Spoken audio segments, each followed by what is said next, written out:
ఒక్కసారి కొమ్మూరి గోల్డ్ కి కాల్ చేయండి. తాకట్లో ఉన్న మీ బంగారాన్ని విడిపించి మార్కెట్ ప్రైస్ కి వాళ్ళు కొనుక్కుని మిగతా డబ్బులు మీకు ఇచ్చేస్తారు. తెలుగుదేశం పార్టీ ప్రధాన కార్యదర్శి, ఆంధ్రప్రదేశ్ ఐటీ మరియు విద్యాశాఖ మంత్రి నారా లోకేష్ ఇప్పుడు లోకల్ మీడియాను మాత్రమే కాదు, నేషనల్ మీడియాని, ఇంటర్నేషనల్ మీడియాను కూడా ఆకర్షించాడు. మే 17 అనేది నారా లోకేష్ గారు తన జీవితంలో గుర్తుపెట్టుకోవాల్సిన రోజు. ఎందుకంటే భారతదేశ ప్రధాని నరేంద్ర మోడీ గారితో తన కుటుంబంతో కలిసి 2.5 గంటల పాటు గడిపారు. 2014లో సార్వత్రిక ఎన్నికల్లో గెలిచాక మోడీ గారు ప్రధానమంత్రి మొదటిసారి అయ్యారు. 19 ఎన్నికల్లో గెలిచాక రెండోసారి, మొన్న 2024 సార్వత్రిక ఎన్నికల్లో గెలిచాక మూడోసారి. ఇప్పటికీ 11 సంవత్సరాలుగా మోడీ గారు ప్రధానిగా ఉన్నారు. కానీ 2.5 గంటల పాటు ఏ ప్రాంతీయ పార్టీ నాయకుడికి కానీ, ఏ జాతీయ నాయకుడి కుటుంబానికి కానీ నరేంద్ర మోడీ గారు అంత సమయం కేటాయించలేదు.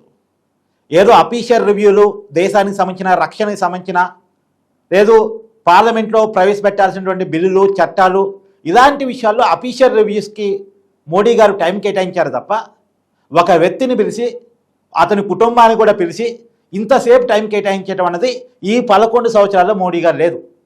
ఇప్పుడు నాకు గుర్తున్నంత వరకు 2015లో చంద్రబాబు నాయుడు గారికి ప్రత్యేక హోదా బదులు ప్రత్యేక ప్యాకేజ్ ఆంధ్రప్రదేశ్కి ఏ రూట్లో ఇవ్వాలి అనే దాని మీద అఫీషియల్ రివ్యూ, ఆ రోజు ఆర్థిక శాఖ మంత్రి అరుణ్ జైట్లీ గారు, నీతి ఆయోగ్ చైర్మన్గా ఉన్న వ్యక్తి, వీరంతా కలిసి మోడీ గారితో కలిసి దాదాపు 2 గంటల పాటు రివ్యూ చేశారు. చంద్రబాబు నాయుడు గారు ఎక్కువ టైం మోడీ గారితో కలిపిన టైం అది 2 గంటల పాటు, అది కూడా అఫీషియల్ రివ్యూ. ఇక జగన్మోహన్ రెడ్డి గారికి సంబంధించి లీడర్ ఆఫ్ అపోజిషన్గా ఉన్నప్పుడు 1 గంట పాటు నరేంద్ర మోడీ గారితో భేటీ అయ్యారు. అది హైయెస్ట్ టైం జగన్మోహన్ రెడ్డి గారు మోడీ గారితో భేటీ కావటం అనేటువంటిది. కానీ నారా లోకేష్ గారు కుటుంబంతో కలిసి ఏకంగా 2.5 గంటల పాటు మోడీ గారితో గడిపారు. ఇది మనం చాలా కీలకంగా చెప్పుకోవాలి. ఇంకోటి కూడా చాలా కీలకం చెప్పాలి.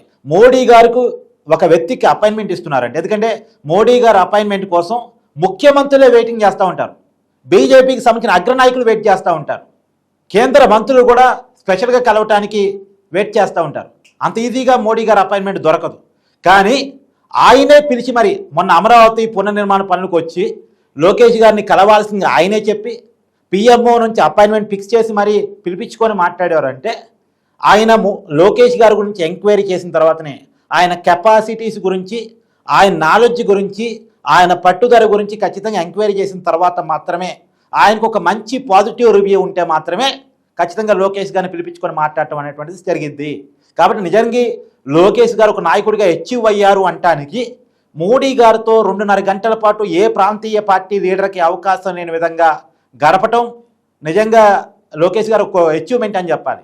అందులోనూ పర్సనల్గా మీద చేసి మరి లోకేష్ గారితో రాజకీయాలు మాట్లాడారు, కుటుంబ విషయాలు మాట్లాడారు, మంచి చెడు అన్ని విషయాలు మాట్లాడారు. ఏకంగా వాళ్ళ దేవాంష్కి చాక్లెట్స్ పంచారు, బ్రాహ్మణికి తో మాట్లాడారు. సో లోకేష్ గారికి మే 17 అనేది మర్చిపోని రోజు.